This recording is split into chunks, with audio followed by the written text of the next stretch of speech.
Okay, so we're about to install a racechip GTS black onto a 2019 RS5 B9. This one's fitted with the OPF, so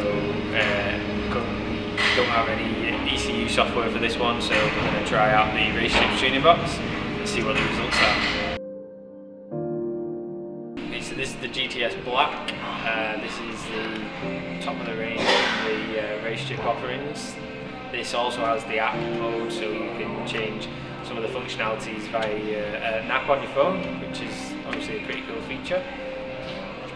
So we've got two connections on this particular box. Both are going to pressure sensors in the inlet tract. We're going to go ahead and install those now. So we're going to remove the engine cover now. Going to ensure that the car is fully powered down. The key, this one being keyless, is well away from the car, just so we don't accidentally wake the CAN bus system up.